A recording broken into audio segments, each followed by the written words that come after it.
Everyone, मैं सुभद्रा सिंह स्वागत करती हूँ आपका अपने यूट्यूब चैनल 3M स्टडी में। फ्रेंड्स, आज मैं आप लोगों के लिए बीएसएससी मेंस का प्रैक्टिस सेट 44 लेकर के आई हूँ और आप लोगों को इस प्रैक्टिस सेट में टोटल 30 क्वेश्चन देखने को मिलेंगे और ये सारे क्वेश्चन आपके एग्जाम के दृष्टिकोण से अति महत्वपूर्ण है, इसीलिए इस वीडियो में हमारे साथ अंत तक बने रहें। तो चलिए फिर हम लोग क्वेश्चन की ओर बढ़ते हैं। क्वेश्चन की ओर बढ़ने से पहले अभी तक इस फैमिली सदस्य नहीं बने हैं तो सब्सक्राइब वाले बटन को दबा करके इस फैमिली सदस्य बन जाएं और वीडियो को सबसे पहले पाने के लिए बेल आइकन की घंटी को प्रेस कर लें। तो चलते फिर हम लोग बढ़ते हैं क्वेश्चन की ओर। तो इस प्रैक्टिस सेट का जो आपका फर्स्ट क्वेश्चन है वह क्या है? क्वेश्चन है आपका कि खाली जगह में कणों की गतिज ऊर्जा अधिकतम होती है, तो किसमें होती है? तो आइए पहले हम लोग ऑप्शन को देखते हैं। ए में आपका है द्रवों और ठोसों, बी में आपका है ठोसों, सी में आपका द्रवों, डी में आपका है गैसों। तो इस क्वेश्चन का जो आपका राइट आंसर हो जाएगा ऑप्शन नंबर आपका डी हो जाएगा। गैसों में कणों की गतिज ऊर्जा जो होती है वह क्या होती है? अधिकतम होती है।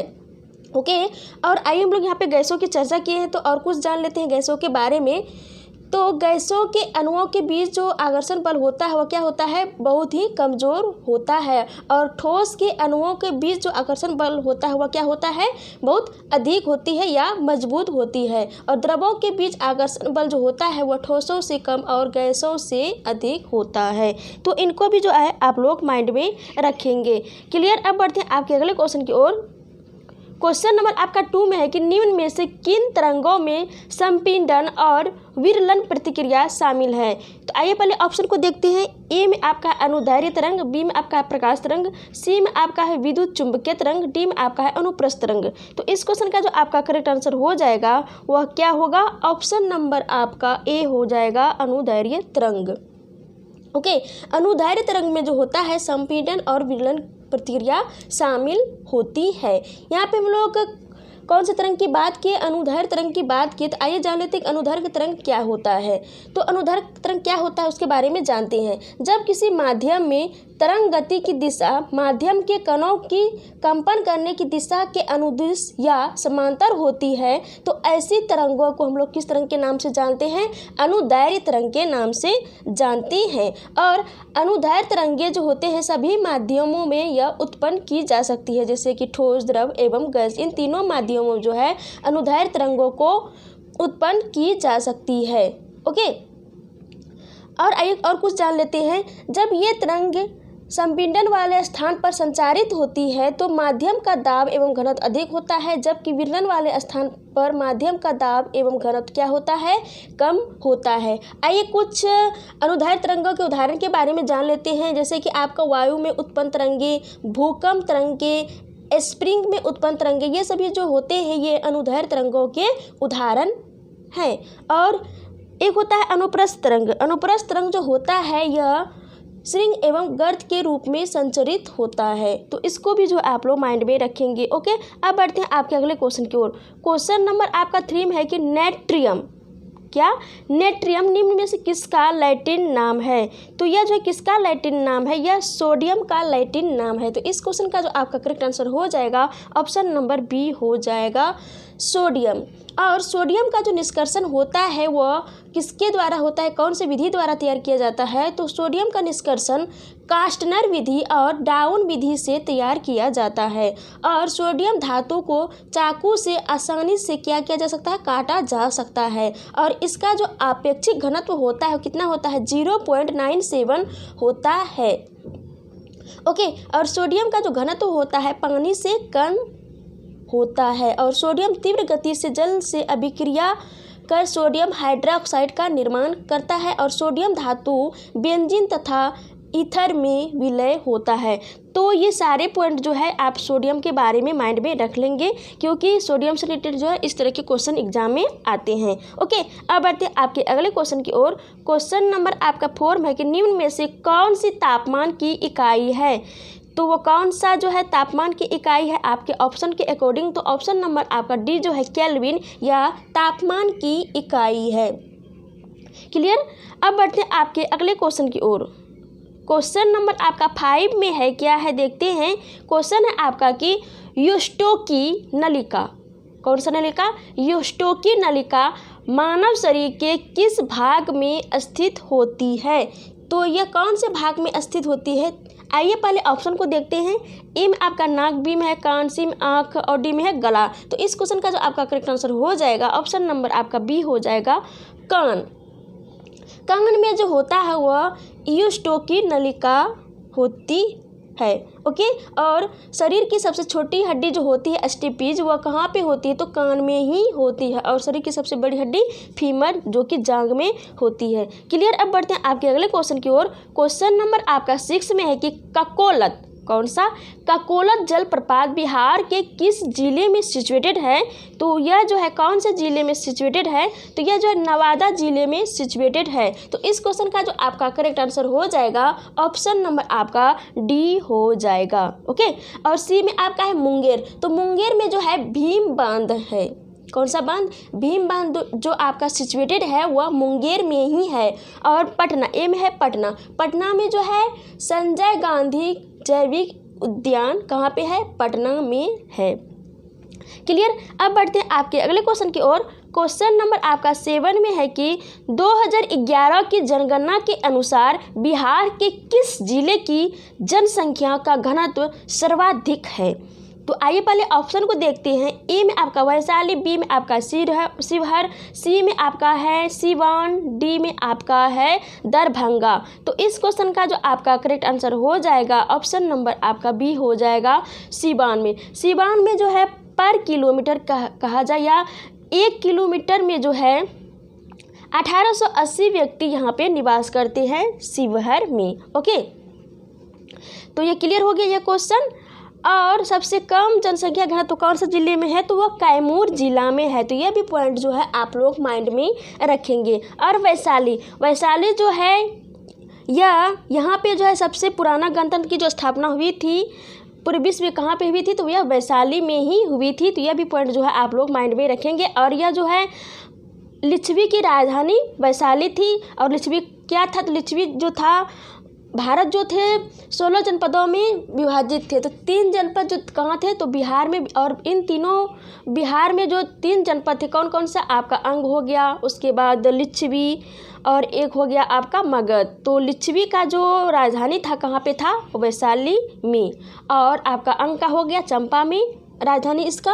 और आपका मगध का हो गया गिरिव्रज में। तो ये सारे पॉइंट को जो है आप लोग माइंड में रखेंगे। ओके, अब बढ़ते हैं आपके अगले क्वेश्चन की ओर। क्वेश्चन नंबर आपका 8 में है कि 2011 की जनगणना के आधार पर किस जिले की सर्वाधिक जनसंख्या है? तो पहले आइए ऑप्शन को देखते हैं। ए में आपका पटना, बी में सिवान, सी में गया, डी में पूर्णिया। तो इस क्वेश्चन का जो आपका करेक्ट आंसर हो जाएगा वह क्या होगा? Option number A Patna. Patna जिला का जो जनसंख्या है वह क्या है? सर्वाधिक है। और पटना जिला का जनसंख्या 2011 की जनगणना के आधार पर कितना है? तो कितना है आपका? 58,38,465 है। और 2011 की जनगणना के अनुसार शेखपुरा जिले की जनसंख्या बिहार में सबसे न्यूनतम है। तो इस पॉइंट को भी आप लोग माइंड में रखेंगे। ओके, अब बढ़ते हैं आपके अगले क्वेश्चन की ओर। क्वेश्चन नंबर आपका 9 में है, क्या है देखते हैं। क्वेश्चन आपका कि खजुराहो का स्मारक समूह किस राजवंश से संबंधित है? तो चलिए ऑप्शन को देखते हैं। ए में आपका चंदेल, बी में आपका है मुगल, सी में आपका है मुगल। देखिए यहाँ पे मिसप्रिंट हुई है, कोई बात नहीं। और आपके ऑप्शन डी में है सुंग। तो इस क्वेश्चन का जो आपका राइट आंसर हो जाएगा वह क्या होगा? ऑप्शन ए आपका राइट आंसर हो जाएगा चंदेल। कौन सा? चंदेल जो वंश थे यह किससे संबंधित है? खजुराहो का स्मारक समूह से संबंधित थे। ओके, और चंदेल वंश का जो संस्थापक थे कौन थे? नन्नुक। कौन थे? नन्नुक थे। यह भी पॉइंट आप लोग माइंड में रखेंगे। और मुगल वंश के संस्थापक कौन थे? बाबर थे। ओके, और चंदेल वंश का जो प्रारंभिक राजधानी थी कहाँ पे थी? कालिंजर में, जो आगे चल करके कहाँ हुआ?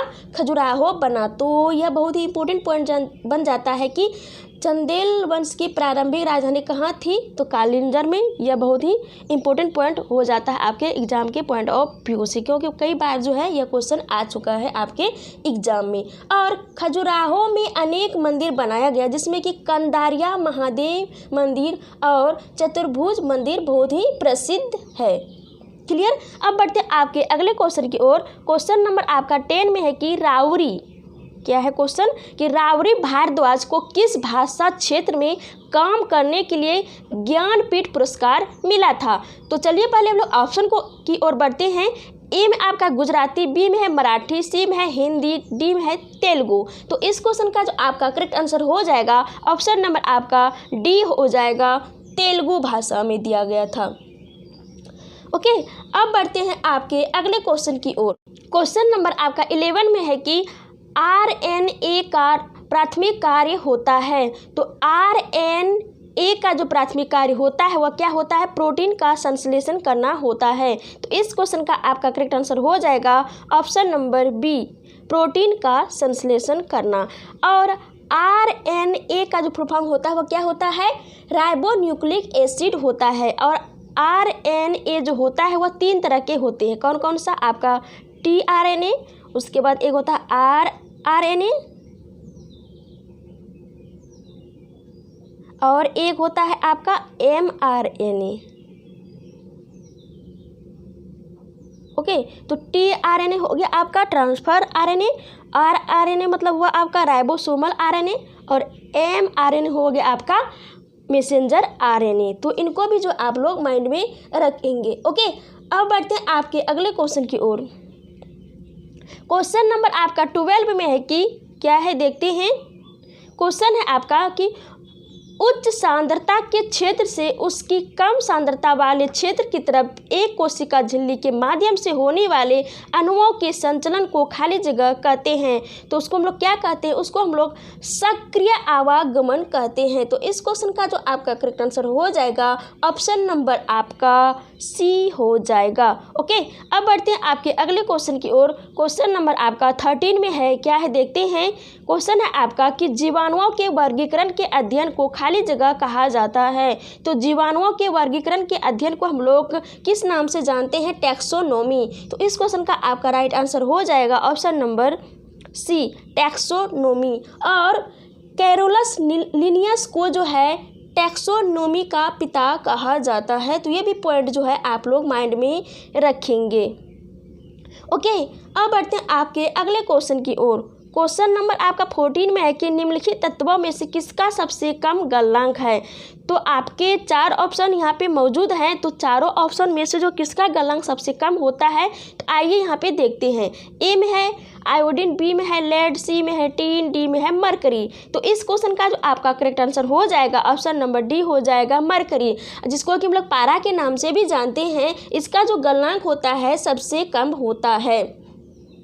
ओके, और पारा जो जमता है कितना में जमता है, -39 डिग्री सेल्सियस पर जो है यह जमता है। और पारा का जो प्रयोग किया जाता है किसमें किया जाता है, थर्मामीटर में पारा का प्रयोग किया जाता है। और पारा एकमात्र धातु है जो कि द्रव अवस्था में पाया जाता है। और ब्रोमीन जो है एकमात्र अधातु है जो कि द्रव अवस्था में पाया जाता है। तो इन सारे पॉइंट को जो है आप लोग माइंड में रखेंगे। ओके, अब बढ़ते हैं आपके अगले क्वेश्चन की ओर। क्वेश्चन नंबर आपका 15 में है कि सोडियम बाइकार्बोनेट का साधारण नाम खाली जगह है।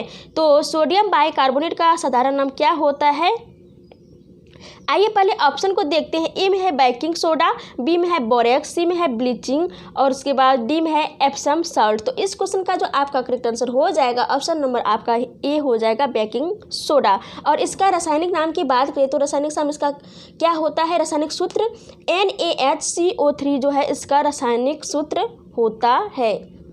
ओके, और सोडियम बाइकार्बोनेट का जो प्रयोग होता है किसमें किया जाता है, तो बेकरी उद्योग में, अग्निशामक तंत्र में और प्रतिकारक के रूप में इसका उपयोग किया जाता है। ओके, और एक होता है सोडियम कार्बोनेट, कौन सा, सोडियम कार्बोनेट। और इसका प्रयोग जो होता है कहाँ पे होता है, ग्लास निर्माण में, कागज उद्योग में, जल की स्थायी कठोरता आदि हटाने में इसका उपयोग किया जाता है। और आपके सी में है ब्लीचिंग, यहाँ पे ब्लीचिंग पाउडर होगा। ओके, सी में आपका जो दिया हुआ है।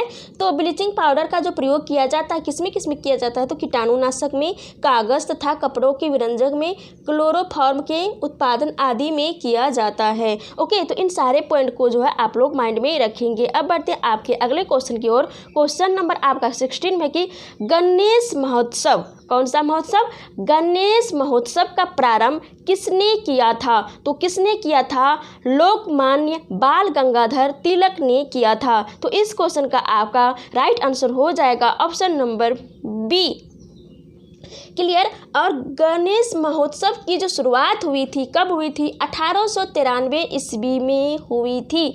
और बाल गंगाधर तिलक ने जो है 1895 ईस्वी में शिवाजी उत्सव की भी शुरुआत की थी। देखिए, गणेश उत्सव की शुरुआत 1893 में हुआ, उसी के 2 साल बाद जो है बाल गंगाधर तिलक ने ही जो है शिवाजी उत्सव की शुरुआत 1895 ईस्वी में किया।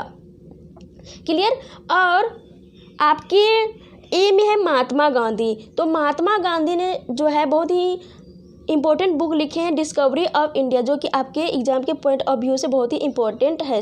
डिस्कवरी ऑफ इंडिया जो है पंडित जवाहरलाल नेहरू ने लिखे हैं। आपका सी जो है पंडित जवाहरलाल नेहरू, इसने जो है डिस्कवरी ऑफ इंडिया लिखे हैं। जबकि जो आपका महात्मा गांधी है, जो इसने जो है यंग इंडिया लिखे हैं।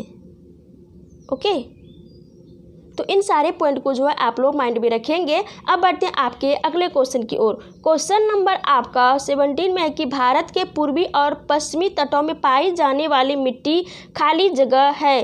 तो आइए पहले ऑप्शन को देखते हैं। ए में आपका है लाल चट्टानी, बी में आपका है लेटेराइट, सी में आपका है काली कपासी, डी में है कच्छारी। तो इस क्वेश्चन का जो आपका राइट आंसर हो जाएगा ऑप्शन नंबर बी हो जाएगा लेटेराइट मिट्टी। और काली कपासी मिट्टी को हम लोग रेगुर मिट्टी के नाम से भी जानते हैं, और लेटेराइट मिट्टी को हम लोग लाल मिट्टी के नाम से भी जानते हैं। ओके। और डी में आपका कछारी मिट्टी। कछारी मिट्टी हम लोग किसको कहते हैं? तो जलोढ़ मिट्टी को जो है हम लोग कछारी मिट्टी के नाम से भी जानते हैं। तो यह भी पॉइंट आप लोग माइंड में रखेंगे कि कछारी मिट्टी हम लोग किसको कहते हैं। देखिए, कभी कभी एग्जाम में यह आ जाता है कि जलोढ़ मिट्टी के बदले आपको कछारी मिट्टी दे दिया जाता है, तो यह जानना बहुत ही ज़रूरी हो जाता है। क्लियर। अब चलिए बढ़ते हैं आपके अगले क्वेश्चन की ओर। क्वेश्चन नंबर आपका 18 में है, क्या है देखते हैं। क्वेश्चन है आपका कि दोनों गोलार्धों, यहाँ पे गोलार्धों पर है, तो दोनों गोलार्धों पर समान दिन और रात इन दिनों में होते हैं। तो चलिए पहले ऑप्शन को देखते हैं। ए में आपका है 21 जून और 21 मार्च, बी में आपका है 5 जुलाई और 21 सितंबर, सी में आपका है 21 मार्च और 23 सितंबर, और डी में आपका है 5 जून और 21 सितंबर। तो इस क्वेश्चन का जो आपका करेक्ट आंसर हो जाएगा ऑप्शन नंबर आपका सी हो जाएगा 21 मार्च और 23 सितंबर। 21 मार्च और 23 सितंबर, तो इन दोनों दिनों में जो है उत्तरी एवं दक्षिणी गोलार्धों में जो दिन एवं रात जो क्या होते हैं, समान होते हैं। बहुत ही इंपॉर्टेंट पॉइंट है आपके एग्जाम के पॉइंट ऑफ व्यू से। और आइए कुछ जान लेते हैं। हम लोग यहाँ पे डिस्कस किए हैं गोलार्धों के बारे में और दिन के बारे में कि कौन सा दिन समान होते हैं उत्तरी एवं दक्षिणी गोलार्धों में। तो आइए यह भी जान लेते हैं कि उत्तरी गोलार्धों में जो है कौन सा दिन सबसे बड़ा दिन होता है और दक्षिणी गोलार्धों में कौन सा दिन सबसे बड़ा दिन होता है। तो 21 जून को जो है उत्तरी गोलार्धों में सबसे बड़ा दिन होता है, और 21 जून को जो है उत्तरी गोलार्धों में सबसे बड़ा दिन होने के कारण जो है उसको हम लोग कर्क संक्रांति के नाम से भी जानते हैं। ओके।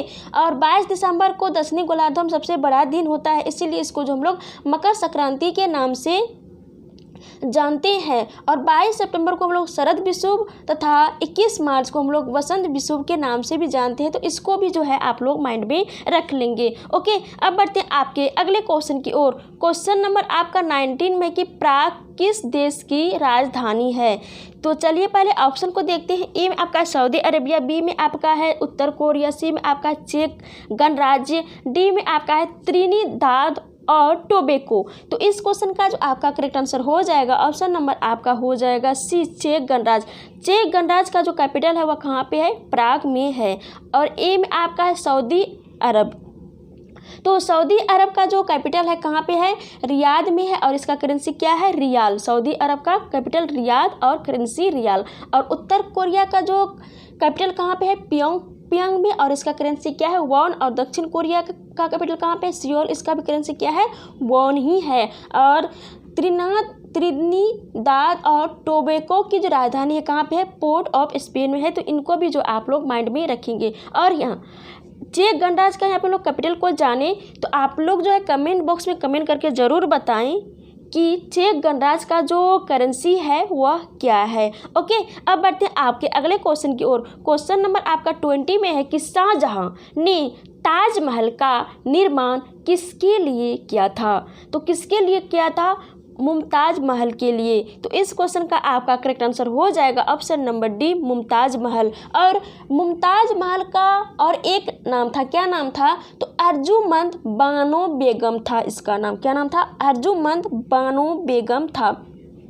और ताजमहल जो बनाए गए थे शाहजहां के द्वारा, तो इसके जो वास्तुकार थे कौन थे? ताजमहल के अहमद लाहौरी जो थे ताजमहल के वास्तुकार थे, जबकि उस्ताद ईसा खां जो थे वह कारीगर थे। मुख्य कारीगर कौन थे? तो वह उस्ताद ईसा खां थे, जबकि जो वास्तुकार थे वह अहमद लाहौरी थे। ओके, और ताजमहल का जो निर्माण हुआ था कब से कब तक हुआ था, किनके किनके बीच हुआ था? तो इसको बनाने में क्योंकि 22 वर्ष, लगभग 22 वर्ष लग गया था, तो 1632 ईस्वी में यह शुरू हुआ था और 1653 ईस्वी में जाकर क्या हुआ था? समाप्त हुआ था, यह बनकर के तैयार हो गया था। ओके, और मुमताज महल को जो मलिका ए जहां की उपाधि दिया गया था। और मुमताज महल की जो मृत्यु हुई थी 1631 ईस्वी में हुई थी। ओके, तो इन सारे पॉइंट को जो है आप लोग माइंड में रख लेंगे। क्लियर। अब बढ़ते हैं आपके अगले क्वेश्चन की ओर। क्वेश्चन नंबर आपका 21 में है कि किस वर्ष शिवाजी को छत्रपति का ताज पहनाया गया था। तो चलिए ऑप्शन की ओर बढ़ते हैं। ए में आपका 1608 में, बी में है 1646 ईस्वी में, सी में आपका 1674 ईस्वी में, डी में आपका 1710 ईस्वी में। तो इस क्वेश्चन का आपका करेक्ट आंसर हो जाएगा ऑप्शन नंबर आपका सी हो जाएगा 1674 ईस्वी में। ओके, और शिवाजी का जो छत्रपति का जो ताज पहनाया गया था, कब पहनाया गया था? 1674 ईस्वी में पहनाया गया था। लेकिन शिवाजी का जो जन्म हुआ था कब हुआ था? तो 1627 ईस्वी में इसका जन्म हुआ था। और इसकी मृत्यु जो हुई थी कब हुई थी? 1680 ईस्वी में हुई थी। और शिवाजी ने जो है जून 1665 ईस्वी में जो है जयसिंह के साथ पुरंदर की भी संधि किया था। तो ये भी पॉइंट बहुत ही इंपॉर्टेंट हो जाता है कि पुरंदर की जो संधि जयसिंह के साथ जो शिवाजी ने किए थे, कब किए थे? तो 1665 ईस्वी में किए थे। तो इन सारे पॉइंट को जो है आप लोग माइंड में रख लेंगे। ओके, अब बढ़ते हैं आपके अगले क्वेश्चन की ओर। क्वेश्चन नंबर आपका 22 में है, क्या है कि परमाणु रिएक्टर का आविष्कार जो किया था किसने किया था? तो किसने किया था? एनरिको फर्मी ने किया था। तो इस क्वेश्चन का आपका राइट आंसर हो जाएगा ऑप्शन नंबर ए। और एनरिको फर्मी जो किया था परमाणु रिएक्टर का आविष्कार, तो कब किया था? तो 1942 ईस्वी में जो है एनरिको फर्मी ने शिकागो विश्वविद्यालय में किया था। ओके, और यहाँ पे हम लोग नाभिकीय रिएक्टर या परमाणु रिएक्टर की चर्चा किए हैं, परमाणु रिएक्टर की, तो इसके बारे में जान लेते हैं। परमाणु रिएक्टर में ईंधन के रूप में जो है यूरेनियम 235 तथा प्लूटोनियम 239 का प्रयोग किया जाता है।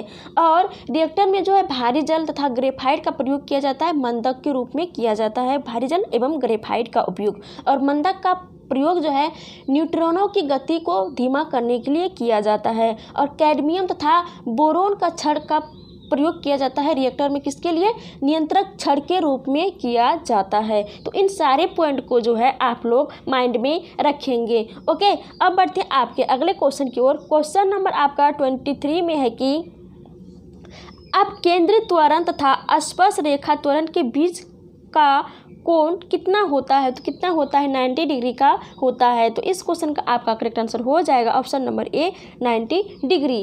ओके, और यहाँ पे हम लोग अपकेंद्रीय की बात किए हैं। तो अपकेंद्रीय बल जो होता है यह एक जड़त्वीय बल एवं छदम बल होता है। तो आइए कुछ हम लोग यहाँ पे एग्जाम्पल की बात कर लेते हैं कि अपकेंद्रीय बल के एग्जाम्पल कौन कौन से हैं। जैसे कि आपका कपड़ा सुखाने की मशीन, दूध से मक्खन निकालने का मशीन आदि जो है अपकेंद्रीय बल के उदाहरण है। ओके, अब बढ़ते हैं आपके अगले क्वेश्चन की ओर। क्वेश्चन नंबर आपका 24 में है, क्या है देखते हैं।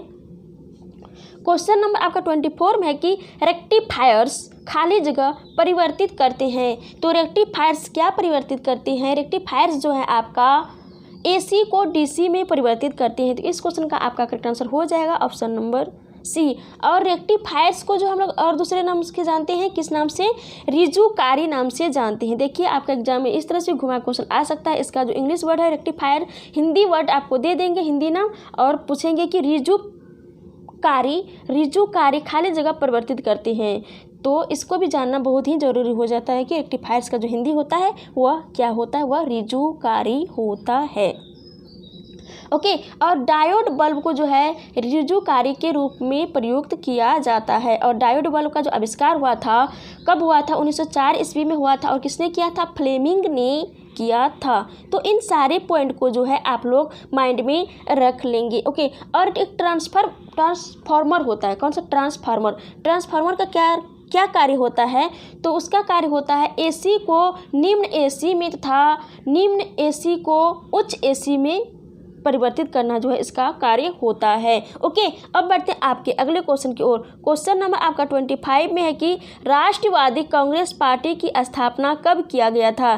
तो चलिए पहले ऑप्शन की ओर बढ़ते हैं, उसके बाद राइट आंसर को जानेंगे। तो ए में आपका है 1925 में, बी में आपका है 1955 में, सी में आपका 1885 में, डी में आपका है 1999 में। तो इस क्वेश्चन का जो आपका करेक्ट आंसर हो जाएगा ऑप्शन नंबर आपका डी हो जाएगा। 1999 ईस्वी में जो है राष्ट्रवादी कांग्रेस पार्टी की स्थापना हुई थी। और इसके संस्थापक कौन थे राष्ट्रवादी कांग्रेस पार्टी के, तो शरद पवार।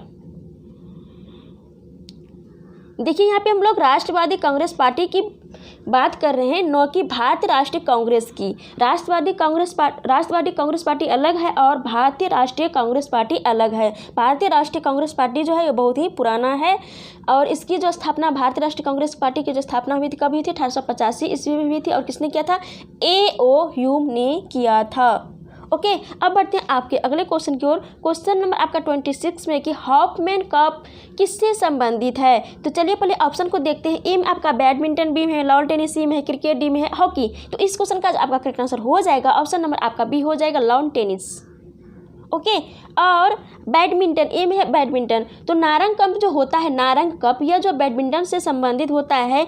और आपका सी में है क्रिकेट, तो क्रिकेट में कौन से ट्रॉफी दिए जाते हैं, देवधर ट्रॉफी जो संबंधित होता है वह क्रिकेट से संबंधित होता है। और आपके डी में है हॉकी, हॉकी के लिए कौन सा कप दिया जाता है, तो वेलिंगटन कप दिया जाता है, वेलिंगटन कप दिया जाता है। ओके, अब बढ़ते हैं आपके अगले क्वेश्चन की ओर। क्वेश्चन नंबर आपका 27 में है कि किस क्षेत्र में उस्ताद बिस्मिल्लाह खान ने प्रसिद्धि पाई थी। तो किस में पाई थी, तो चलिए पहले ऑप्शन को देखते हैं। ए में आपका सितार, बी में गिटार, उसके बाद सी में है शहनाई, डी में है हिंदुस्तानी शास्त्रीय वाचिक। तो इस क्वेश्चन का जो आपका करेक्ट आंसर हो जाएगा ऑप्शन नंबर आपका सी हो जाएगा, शहनाई में। क्लियर। और उस्ताद बिस्मिल्लाह खां का जो जन्म हुआ था कहाँ पे हुआ था, तो बिहार के डुमराव में हुआ था। और वर्ष 2001 ईस्वी में जो है भारत का सर्वोच्च सम्मान भारत रत्न से जो है उस्ताद बिस्मिल्लाह खां को नवाजा गया था। तो ये भी पॉइंट जो है आप लोग माइंड में रखेंगे। तो इस तरह से जो बिस्मिल्लाह खां जो थे भारत रत्न पाने वाले तीसरे भारतीय संगीतकार थे। क्लियर। तो अब बढ़ते हैं आपके अगले क्वेश्चन की ओर। क्वेश्चन नंबर आपका 28 में कि क्रिकेट का प्रथम विश्व कप कब आयोजित हुआ था। तो चलिए पहले ऑप्शन को देखते हैं। ए है आपका 1975 ईस्वी में, बी है आपका 1976 ईस्वी में, सी है आपका 1983 ईस्वी में, डी है आपका 1980 ईस्वी में। तो इस क्वेश्चन का जो आपका करेक्ट आंसर हो जाएगा ऑप्शन नंबर आपका क्या हो जाएगा, ए 1975 ईस्वी में। 1975 ईस्वी में जो है क्रिकेट के प्रथम विश्व कप का आयोजन किया गया था। और यह कहाँ पे किया गया था, तो यह इंग्लैंड में किया गया था। और इंग्लैंड में जो है पहले 3 विश्व कप क्रिकेट का आयोजन किया गया था। और 1987 के बाद से जो है विश्व कप क्रिकेट में जो है हर 4 साल के बाद जो है दूसरा जो क्या होता है, दूसरे देश में यह आयोजित होने लगता है। ओके, तो इन सारे पॉइंट को जो है आप लोग माइंड में रखेंगे। जहाँ पे पहला जो लगातार 3 बार जो हुआ था क्रिकेट विश्व कप, तो वह कहाँ पे हुआ था, इंग्लैंड में। लेकिन 1987 के बाद यह नियम बना दिया गया कि विश्व कप क्रिकेट के बाद से यह टूर्नामेंट जो है हर 4 साल बाद जो है दूसरे देश में ही आयोजित होगा। तो यह नियम बना दिया गया 1987 से। क्लियर। और वर्ष 1975 और 1979 के विश्व कप क्रिकेट का विजेता जो रहा था वह कौन रहा था, तो वेस्ट इंडीज ही रहा था दोनों बार। तो इन सारे पॉइंट को जो है आप लोग माइंड में रखेंगे। अब बढ़ते हैं आपके अगले क्वेश्चन की ओर। क्वेश्चन नंबर आपका 29 में है कि निम्नलिखित कॉलेजों में सर्वप्रथम किसकी स्थापना हुई थी। तो चलिए पहले देखते हैं ऑप्शन को। ए में आपका हिंदू कॉलेज कलकत्ता, बी में दिल्ली कॉलेज, उसके बाद सी में है मेयो कॉलेज, उसके बाद डी में है मुस्लिम एंग्लो ओरिएंटल कॉलेज। तो इस क्वेश्चन का जो आपका करेक्ट आंसर हो जाएगा ऑप्शन नंबर आपका ए हो जाएगा, हिंदू कॉलेज कोलकाता में। और हिंदू कॉलेज की जो स्थापना किसने किया थे, तो राजा राम मोहन राय ने डच घड़ीसाज डेविड हेयर के सहयोग से 1817 ईस्वी में कोलकाता में हिंदू कॉलेज की स्थापना किए थे। तो इनको भी जो है आप लोग माइंड में रखेंगे। ओके, अब बढ़ते हैं आपके अगले क्वेश्चन की ओर। क्वेश्चन नंबर आपका 30 है, क्या है 30, और यह क्वेश्चन जो 30 जो है आपका इस प्रैक्टिस सेट का आपका लास्ट क्वेश्चन है। तो क्वेश्चन है आपका कि वर्ष 2011 के जनगणना के अनुसार न्यूनतम घनत्व वाला राज्य कौन सा है। तो वह कौन सा राज्य है, तो वह अरुणाचल प्रदेश है। तो इस क्वेश्चन का आपका राइट आंसर हो जाएगा option number D, Arunachal Pradesh. Okay, और अरुणाचल प्रदेश में जो है 1 किलोमीटर में जो मात्र 17 व्यक्ति ही रहते हैं। और सबसे अधिक जनसंख्या घनत्व वाला स्टेट जो है वो कौन सा है, तो वह बिहार है। बिहार में जो है पर किलोमीटर या 1 किलोमीटर में जो है कितना व्यक्ति निवास करते हैं, तो 1106 व्यक्ति निवास करते हैं। तो इनको भी जो है आप लोग माइंड में रखेंगे। तो इस तरह से हम लोग इस प्रैक्टिस सेट में कितने क्वेश्चन थे, तो 30 क्वेश्चन थे। इन 300 क्वेश्चन को बहुत ही अच्छे तरीके से यहाँ पे समझे और क्लियर भी किए। तो आई होप कि ये सारे क्वेश्चन आप लोगों को क्लियर हो गए होंगे और समझ में आ गए होंगे। यदि आपको लगे कि ये सारे क्वेश्चन आप लोगों को समझ में आ गए होंगे और यह वीडियो बहुत पसंद आए होंगे, तो आप लोग जो है ज़रूर इस वीडियो को लाइक करें और ज़्यादा से ज़्यादा फ्रेंड्स के पास इसको शेयर करें। तो चलिए फिर मिलते हैं आपके नेक्स्ट वीडियो में। तब तक के लिए जय हिंद, जय भारत।